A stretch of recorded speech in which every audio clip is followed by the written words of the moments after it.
Hey, Morning, Your hi, Honor. how are you? I'm here on Miss Belén Ibarra. The last, Ibarra. Ibarra, okay.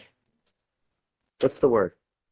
So, this first for bond, she has no bond set in this case because she was on no bond for the felonies last time we were here. But the state is unopposed to a PR bond in this case because She's, whoa, whoa, whoa. She's being held at no bond on the upstairs. I know, and So- the felony attorney is working on that. They resolved the felonies on Friday. And they the resolved? bond was not relitigated up there. She's I'm going just into a on the PTI. She's going into like a like a 1-year PTI upstairs. And as part of that deal, we're gonna get rid of our misdemeanor, but obviously she needs to get out in order to get into the PTI and everything. The felony attorney knows about the bond issue. I don't know when she plans to address it, but I'm just here to get her out on the misdemeanor. Right. Since it's gonna be dismissed one way or the other with the felony PTI. So I just want to make sure that, our case isn't, holding up the felony offer essentially. Is she here now? Do we Yeah, have she's her? in the holding cell. Do you mind bringing her out?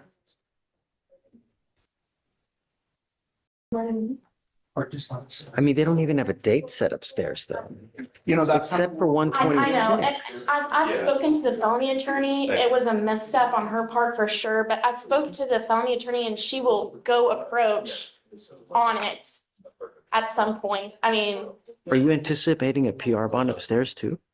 I would assume so, yes, because she has a PTI, like the felonies have been resolved, so I would assume, Never yes. assume anything, I you know, know? I know, and I can't speak for what happens in the felonies. I'm only on the misdemeanor, Your Honor, but, And I just see that the agreement's is in deeds and everything, so. Yeah. It looks like we're moving towards that. yeah. I just want to make sure that we don't. When do you want to set it for? Do maybe like a week Yeah, that's fine. and we'll see. Okay. That's fine. Does she have history of like flight? Do you know? Because she's got She two. has no prior- history of flight. She lived in Houston most of her life. She is pregnant right now. She's 6 months pregnant and, essentially, we just kind of want to. She has Get her two out. prior assault cases. Both of those, any flight in respect to those cases? I'm not, I actually ran over here. I don't think, so. Based on what district clerk shows, no, Your Honor. Let's take a look. I don't see.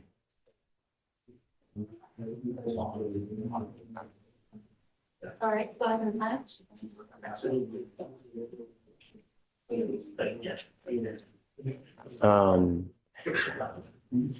So she only has one prior assault. It looks like that one was dismissed. And Yeah. this new one here, looks like it was charged assault of a hospital personnel, right? Yeah, that got dismissed on Friday.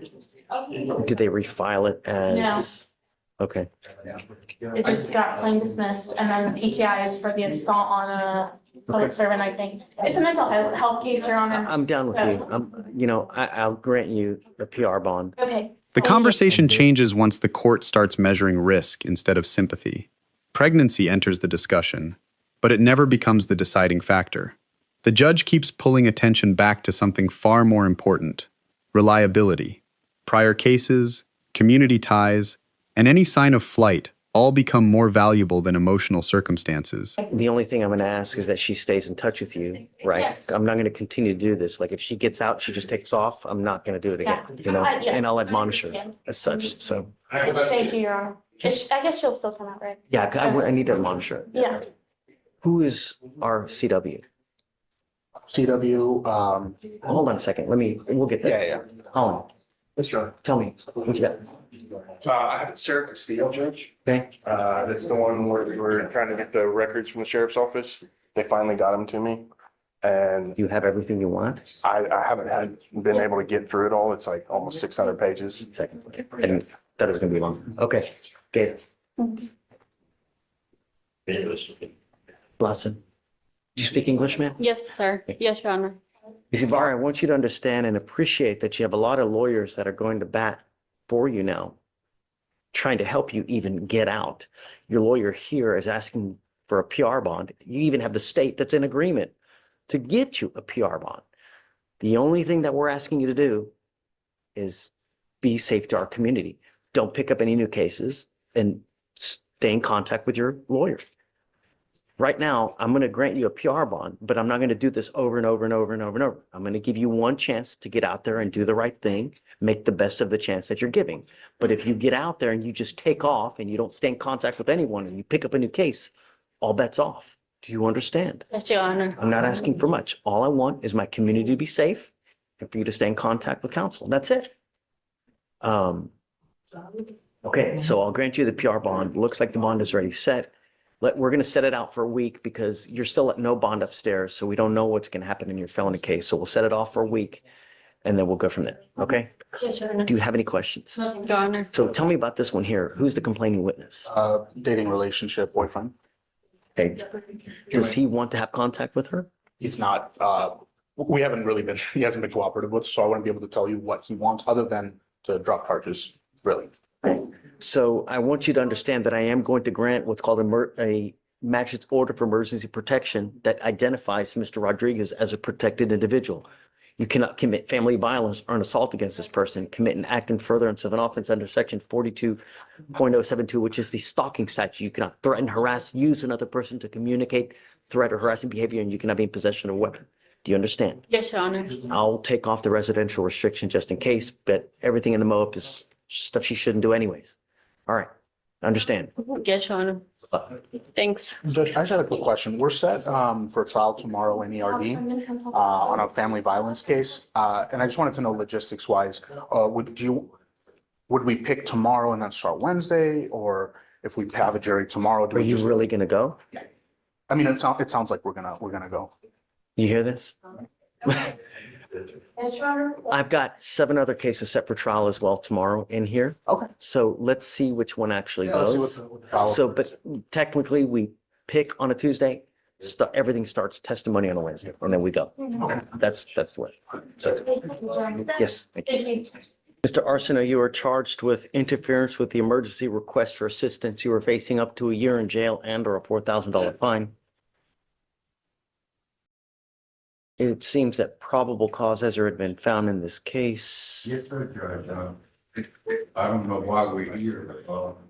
Because he bonded Oh, out. yes. I guess he's been AWOL, right?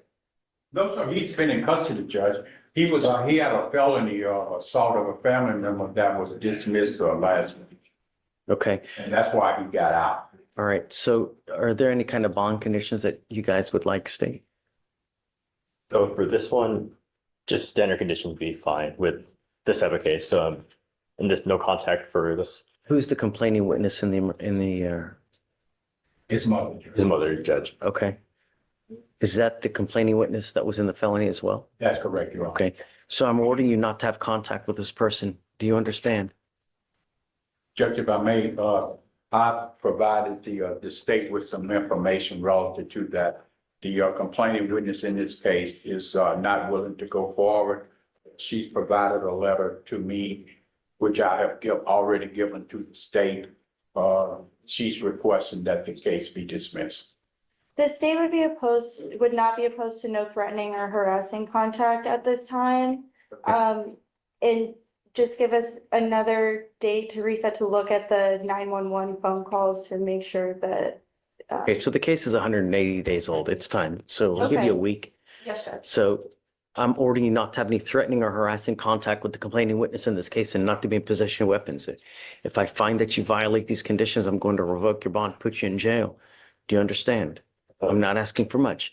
Now, your case is old. It's time to figure out what we're going to do. So I'm going to give the state a week to get everything done, wrapped up. They're going to put an offer on the case. The next time we come back, you must either accept the offer or I'm going to set your case for trial. Do you understand? Yes, sir. Okay, so do you mind filing those conditions, please? Yes, Judge. All right, we're gonna have you sign the conditions. After that, we'll see you in a week. We'll go from Thank there. you, Your Honor. Okay, thank you, Mr. D. Yes, sir. You are not allowed to drive. Do you understand? If I find that you pick up a new case or another third case, I'm gonna go nuts on all of the bonds. I'm also going to test you 45 to 50 days from today. You're not to use marijuana at all. Do you understand? If I find that next time I test you and you test positive, it's just not going to go well for you. You understand? We've given you a lawyer. There's just no more excuse. If you get your license and insurance, Mr. Jackson, I will happily take this restriction off. All I'm asking you One to of the do is most unexpected moments arrives when the hearing turns into practical problem solving. Instead of simply repeating a driving restriction, the judge explains exactly how the defendant can fix it. Some viewers mistake this for leniency, but it actually reflects a different philosophy. split the atom here. Really.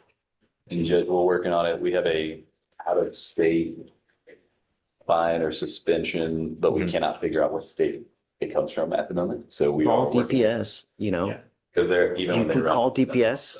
Have I given you the phone number? I don't think so, but Hold on. I think it's in Jacksonville.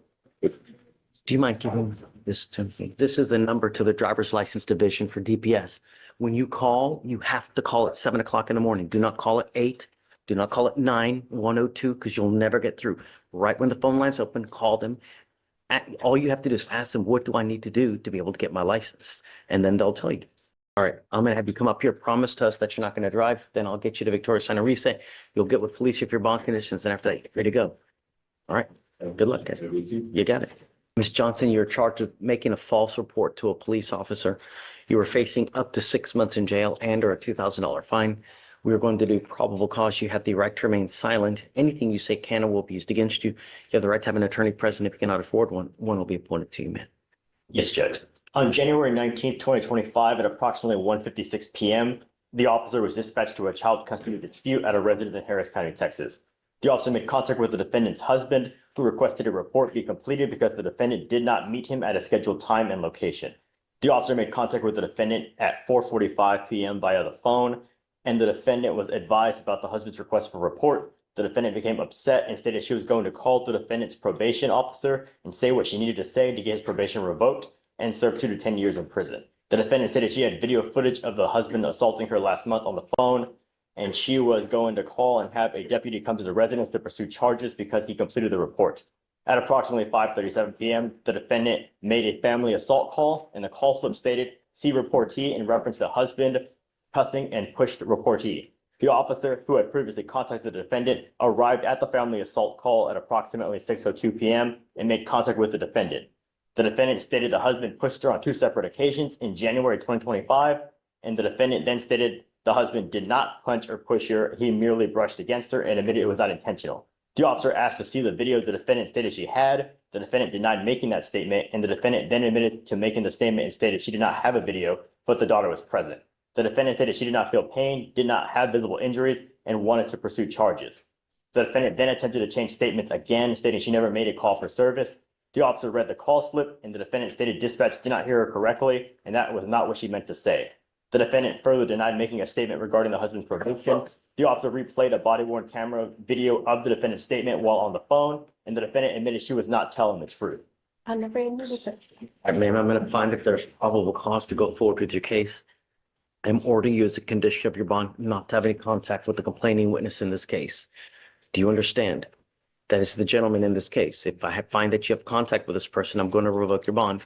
Look, The false report case highlights how credibility can collapse long before a trial begins. According to the probable cause summary, the investigation repeatedly uncovered changing explanations that weakened the defendant's position. Rather than debating guilt, the judge immediately shifts attention toward protecting constitutional rights. I can provide you a lawyer today. You can explain your side to the lawyer, but I've got a bunch of DAs here. Anything you say, they're going to try to use it against you to prove guilt. Just don't. I will give you a lawyer. Just explain your side to the lawyer, and then they can go talk to the DAs on your behalf. But I don't want you to say something where you put your proverbial foot in your mouth, you know? Don't. Just. So what I'm going to do is I'm going to have you sign a receipt, Victoria. I will have you then take a seat in the jury box. I'm going to find you a lawyer, and then you can explain your side to the lawyer. Okay? Let me see one thing real quick.